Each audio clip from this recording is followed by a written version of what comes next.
Lectures anthropocènes.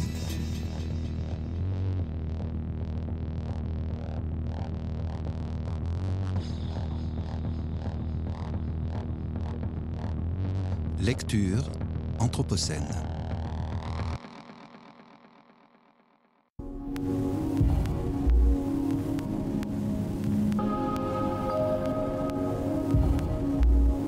Juliette Michel, Lichen pour une résistance minimale par Vincent Zonca.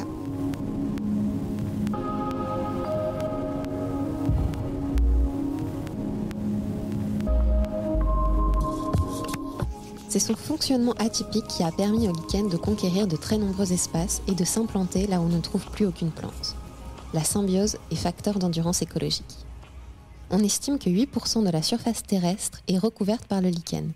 Celui-ci constitue la principale végétation des pôles. Le lichen est universel.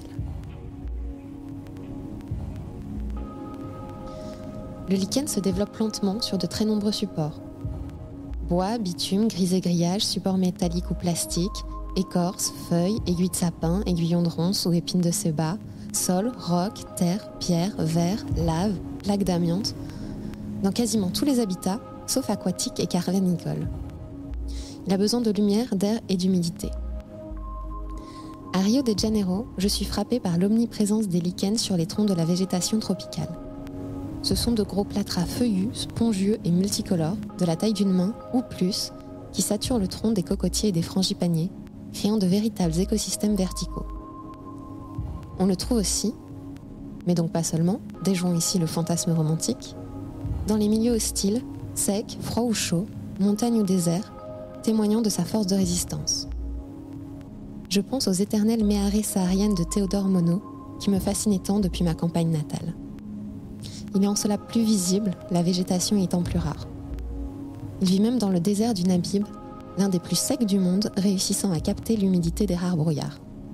Il croît dans les zones dites de balancement des marées, sur nos côtes perturbées par la variation du niveau de la mer, et donc par celle de la salinité, de l'éclairement et de la température. C'est ce fonctionnement atypique qui a permis au lichen de conquérir de très nombreux espaces et de s'implanter là où on ne trouve plus aucune plante. La symbiose est facteur d'endurance écologique. On estime que 8% de la surface terrestre est recouverte par le lichen. Celui-ci constitue la principale végétation des pôles. Le lichen est universel. Le lichen se développe lentement sur de très nombreux supports. Bois, bitume, grisé-grillage, supports métalliques ou plastiques, écorce, feuilles, aiguilles de sapin, aiguillons de ronces ou épines de séba, sol, roc, terre, pierre, verre, lave, plaques d'amiante, dans quasiment tous les habitats, sauf aquatiques et cavernicoles. Camillus Barbaro écrit « Le lichen prospère des cimes enneigées jusqu'aux rochers éclaboussés par la mer. Il escalade des sommets où aucune autre plante ne prend racine. Il n'est pas découragé par le désert, rebuté par le glacier, ni par les tropiques ou le cercle polaire. Il défie l'obscurité de la grotte et s'aventure dans le cratère du volcan. Il ne craint que la proximité de l'homme. En raison de sa misanthropie, la ville est la seule barrière qui l'arrête. Si malgré tout il la franchit, c'est pour aller prendre l'air en haut des clochers, à moins de perdre avec la santé sa particulière physionomie. Bioindicateur de pollution, il y est très sensible. Le poète italien Camillo Sbarro le personnifie, l'héroïse et le fantasme ici comme un organisme misanthrope, dans des accents romantiques et décadentistes. Dans les villes, le lichen semble trouver refuge uniquement dans les espaces réservés du temple, du sacré, à proximité du ciel, voire en haut de la résidence royale du palais des Tuileries juste avant sa destruction, comme l'observe le lichénologue finlandais William Nylander en 1870. Le lichen est l'un des derniers organismes qu'il est possible de rencontrer vers les pôles et en altitude, à la limite des glaces et des neiges. Xanthoria elegans a été retrouvé dans l'Himalaya à 7000 mètres d'altitude. En cela, il est un point de repère bien connu des alpinistes. En Haute-Savoie, vers 4000 mètres, on trouve une cinquantaine d'espèces de lichen contre une dizaine de plantes à fleurs. Il peut vivre à des températures allant de -60 à +70. Le lichen alpin, Caldonia phociaceae, réalise la photosynthèse jusqu'à -24 degrés. Il utilise la vapeur d'eau présente dans la neige et dans l'air. Il est le maillon essentiel sur lequel repose l'écosystème arctique. Il est la vie qui reste quand il n'y a plus de vie, quand le milieu est devenu inhospitalier. Dans la toundra, les lichens forment un épais tapis qui régule l'humidité et la température du sol. Ils offrent aux raids scandinaves et aux caribous canadiens jusqu'à 90% de leur alimentation hivernale. Pierre Gascard écrit : le lent renouvellement des prairies de lichens où des troupeaux de rennes ont séjourné explique que les bergers nomades se soient toujours déplacés à travers d'immenses territoires. Au cours de sa vie, aucun pasteur n'était amené à planter sa tente de feutre à l'endroit où il l'avait jadis tressée. Rien ne changeait jamais dans le paysage. L'érosion n'a guère de prise sur un sol gelé 8 mois par an. Le fils revivait, en somme, la vie de son père mort et de tous ceux qui l'avaient précédé. Son existence tout entière n'est qu'un pèlerinage dans la jeunesse éternelle des défunts dont la revivance des lichens était l'image. Figure d'éternité et de survie, le lichen est souvent la première matière organique à s'implanter sur un support, le premier explorateur, le premier étendard planté, et donc le premier jalon de la chaîne alimentaire. Il sert de protection et de manteau douillet aux petits organismes, notamment à certains insectes en hibernation. Il serait, selon certains lichénologues, l'un des pionniers de la végétation, jouant un rôle central dans la conquête des terres émergées, étant capable de pousser sur le sable, les pierres, le sol nu, sur des coulées de lave sitôt refroidies, là où aucun autre végétal ne prétendrait encore s'aventurer. Il retient la poussière amenée par le vent, accumulant des éléments constituant un sol. Le lichen crustacé s'incruste dans le substrat et, libérant des acides, désagrège la roche et la pulvérise, contribuant ainsi, avec le temps, à la genèse du sol. Il ouvre alors la voie à toute une dynamique de colonisation végétale, les mousses, les fougères, puis les plantes supérieures.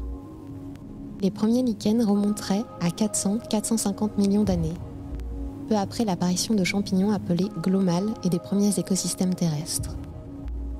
Lichen, un lien à l'origine, un point de fixation. Certaines croyances médicales sont liées à l'analogie. La théorie des signatures est née en Chine et d'une conception de l'homme comme reflet du monde. Elle s'est ensuite répandue dans le reste de l'Asie, puis en Europe. Au XVIe siècle, le médecin et philosophe mystique suisse Parcells affirme que tous les éléments de la nature, végétaux, minéraux, animaux, sont des signes, forment un langage divin et sont des correspondances avec l'anatomie humaine.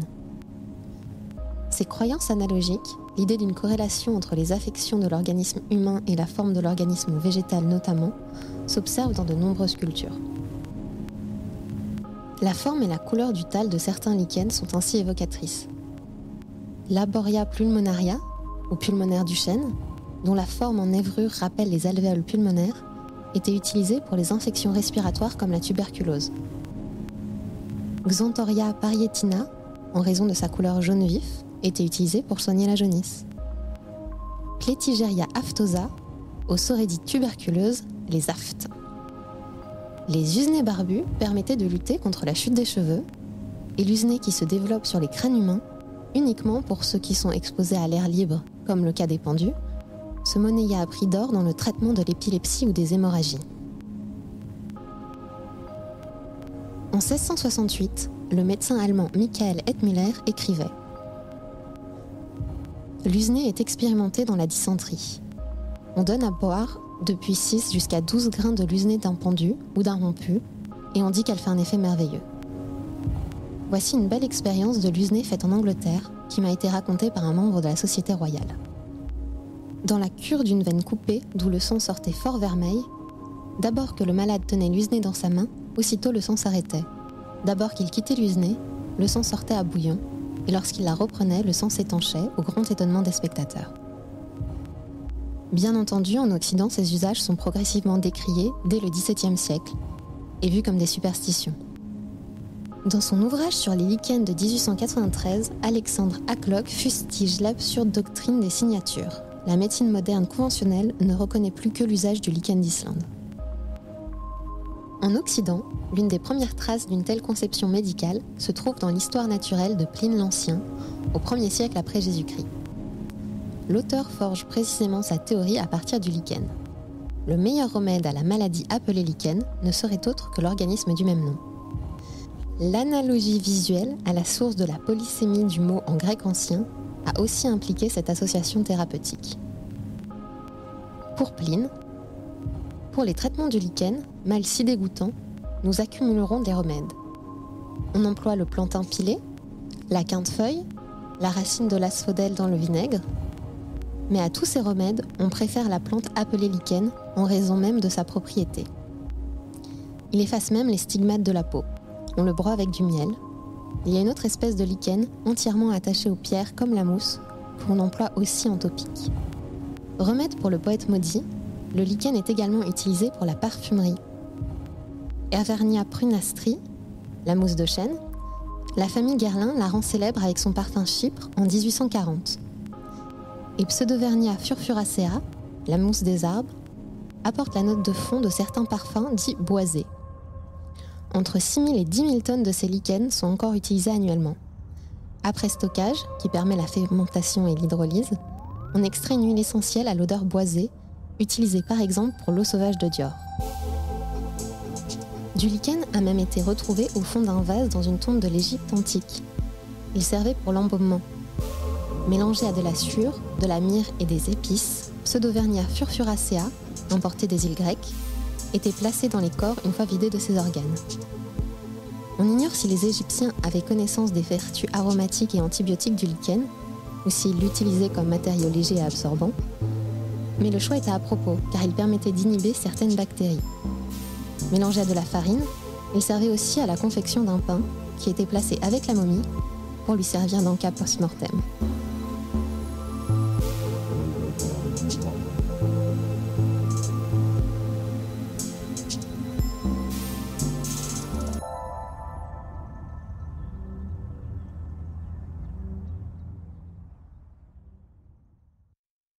Lectures anthropocènes.